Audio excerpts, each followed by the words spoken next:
All right, guys, welcome back to another video. If it is your first time here, make sure to hit that subscribe button if you like daily gaming content. And I see a lot of you in my analytics keep coming back and watching but aren't subscribed. So if you're one of those viewers and you've been enjoying the content in the channel, make sure to hit the subscribe button. Also check out my link in my description to my Spotify, where I have the audio version of this show that comes out a bit after the YouTube version. If you want to follow me there, that would be great. But let's start off here and let's continue talking about some Phil Spencer news, some information that he gave via the interview yesterday with Polygon. So there was a lot in that interview. There will be another video at some point I made coming out about some other stuff that he did say, so keep your eyes open on that. But one of the questions that was asked in this interview, which was a great question, has to do with the ABK layoffs. There's always been that discussion, that debate when those layoffs hit, whether that was just something that had to happen because of the merger, or was this just something that happened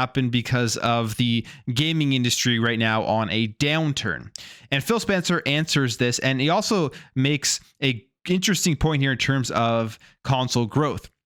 He says this: it's a little bit of both, but I'll say the thing that has me the most concerned for the industry is the lack of growth. And when you have an industry that is projected to be smaller next year in terms of players and dollars, and you got a lot of publicly traded companies that are in the industry that have to show their investors growth, because why else does somebody own a share of someone's stock if it's not going to grow? The side of the business that gets scrutinized is the cost side, because if you're not going to grow the revenue side, then the cost side becomes challenging. I mean, this isn't really new information. We've kind of been seeing this from financial reports. We've been seeing this in the margins. One of the things that was really highlighted in the recent PlayStation financial reports was that operating income and just how that margin wasn't very good at all, which is then followed by many statements by Hiroki Totoki about their pivoting of strategy and having to really reach more people and putting their games in more places, which is something that Xbox, I think, saw the writing on the wall for a while now, which is why their strategy has been now for years to get people to play Xbox no matter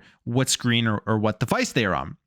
So when it comes to the layoffs across this industry, it is because of that lack of growth. And one of the major reasons of the lack of growth is the console side of the market that just isn't growing. They're just still reaching the same customers on console over and over and over again. And he makes a great, I would say, an analogy here, or a great statement in terms of what is happening with the future of gaming. The reality isn't for people like me who've been playing games for decades, for generations. This isn't for older people. These companies are looking at the younger generations. They're evaluating how they play games, and they're realizing that they need to slowly start shifting the industry to appeal to those customers in the future when they all have that disposable income, and they are the ones that are going to go out there and be buying more games than they do currently right now. And here's what he says about the future of gaming. He says, this notion that Xbox can only be this one device that plugs into a television isn't something we see in the Gen Z research, because nothing else is like that for them. Some of them will have an iPhone, some will have an Android, but all the games and everything is the same. I can still get to TikTok on both of them, at least for now. All of their stuff is available wherever they want. So for Xbox, our brand pivot as we attract and maintain relevance with a younger audience is Xbox is a place where I can find the great games I want to. So, I mean, it's right there.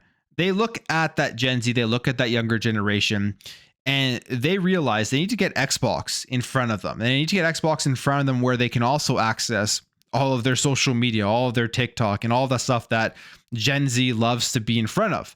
And one way to do that is obviously putting Xbox where they are, rather than trying to attract them and bring them to the console itself. So it's an interesting point, and that's kind of where things are going. I mean, for me, it's unfortunate when I think about it, because I don't play any games on my mobile. I use my phone as a phone and as a communication device and social media apps pretty much, but there's no games being played on that. I don't play games on my tablet. My gaming mainly takes place where it has my entire life, which is on consoles. That's where I've played my entire life, and that really has not changed. So going forward, when there are no more consoles, that will be an inflection point, I think, for a lot of people as to how they're going to continue to game going forward. I mean, it'll probably end up being a PC thing if there are no more consoles. I wouldn't say next generation, but maybe the generation after that. So some interesting points there from Phil Spencer. Just wanted to bring those up as there was some more good insight with that Polygon interview that he did give. Now, when it comes to, again, that shrinking industry, we're seeing more layoffs, we're seeing more closures. In fact, Smilegate Barcelona has reportedly closed and all employees have been let go. So this says here, this is according to the director, Stéphane Blais, formerly of Eidos Montreal and Ubisoft, who claimed on his LinkedIn page that all employees are set to be let go from the European arm of the Korean Crossfire company, saying this specifically: as our industry is starting to look more and more like a game of Battleship, it's our turn to be hit. Smilegate Barcelona is closing down. All employees are being laid off. The last 6 months have been pretty intense, but allowed me to discover a fantastic and really dedicated team. All of them work so hard to try to save it. I'm now open for work. And Blais was previously a narrative designer on Marvel's Guardians of the Galaxy, which phenomenal game. A great narrative. If you haven't played it, go check out Guardians of the Galaxy. It just didn't do very well in sales, unfortunately. Not sure why. Maybe it was release date. Maybe Guardians of the Galaxy just isn't the very popular Marvel cast. I'm not 100% sure, but it was a fantastic game, great gameplay, and the narrative itself was incredible. The actors in Guardians of the Galaxy, I think they could make a movie with those actors. I think they did a very good job. A narrative, he was also narrative director for Assassin's Creed Valhalla and Far Cry 5. So he has worked on some big games and his studio is closing down. They say here, Edward Albert, a project manager at Smilegate Barcelona, also posted suggesting the studio had been closed, saying, well, our journey at Smilegate Barcelona has come to an end. Really appreciated my time there working with amazing people and being able to improve on my own skill set. Now is time to look for my next adventure. So Smilegate, the studio that we saw them bring some games over exclusively to Xbox. I mean, Crossfire, which is not a very good game, that it pretty much flopped when that game did come out on Xbox. But yeah, it looks like unfortunately that studio is closing down or is closed. And then we have some more stuff here. GameStop is issuing some more layoffs as share prices. Well, we know what happened with GameStop with the whole crazy stock price a couple of years ago. And now it looks like it's all coming back to normal. The fact that GameStop really hasn't made any changes. They haven't really pivoted nearly enough, especially as more people are going digital. This really isn't very surprising. But it says here in a recent report published by Reuters, it was confirmed that GameStop was making an unspecified number of layoffs as the company wrestles with falling share prices and a change in consumer habits. It's the trend of the day, and no video game retailer is safe. In the United Kingdom, the leading retailer Game has made significant cuts, drawbacks, and changes to its operating model. And they also say an increasing mix of digital downloads is hurting physical retail, and there's simply no reason to go to the store if a consumer can just order a game and download it immediately. So GameStop eventually, I think, will end up closing, or they're really going to have to significantly change and shrink. And it's for me, it's kind of sad to see really that end of physical and brick and mortar. I mean, I have tons of physical games. I still like collecting retro games and stuff, and I will always have a physical collection of video games no matter what happens with this industry. No matter if there's just never again another physical game made, I will still have mine, and I will still always try to find physical games when I can. But that's just the dinosaur in me, I guess. But this is not surprising here when it comes to GameStop and their layoffs. And then finally, here we have Nintendo of America, which is reportedly cutting 120 contractor roles ahead of the Switch 2's launch. So even Nintendo isn't safe from having to make any cuts whatsoever. I feel like contractors is a much different thing than firing full-time employees. Contractors, they do come and go all the time. Their contracts are up, all of those things. But this is according to Kotaku reporter Ethan Gatch, who they were told some contractors are being laid off while others will be converted to full-time employees. So Nintendo's actually doing something here that is somewhat good, whereby taking some of these employees that were just contractors and bringing them into full-time. And the reason why this is happening, the reason that Nintendo is probably preparing for is for the, like they say, the launch of the Nintendo Switch 2. Maybe their work has been done and everything, but the question is, when is the Switch 2 coming? It's going to be, they say, coming early 2025. That's the new rumor. They've been pushed to there as they're trying to get more games and stuff ready for the launch. I think the Nintendo Switch 2 could have a pretty incredible launch lineup, and it will be very interesting to see just how big of an update it is from the current Nintendo Switch. But then it also brings us to the question, we've been hearing the rumors about the Xbox handheld. I think Xbox should release that Xbox handheld before the end of this year if that thing is going to be ready to go. Get out in front of the Nintendo Switch to give that full Xbox console experience.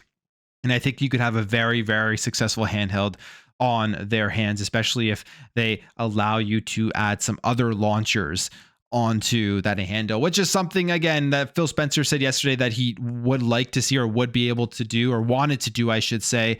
But it's all about those negotiations. Would Steam care for that? They probably wouldn't care, because they would be making money with another consumer base. Would they bring over the Epic Games, or all of those questions? But just imagine having those launchers on your Xbox console, and then also having those launchers on the go with you on your Xbox handheld, having that just one cohesive ecosystem where you take it with you on the go, and you can launch right back into it with something like a quick resume or whatever on your console when you get home. So it would be a really, really good experience if they do it well and they make it seamless. And when it comes to Xbox, a new codename has been discovered, Roseway.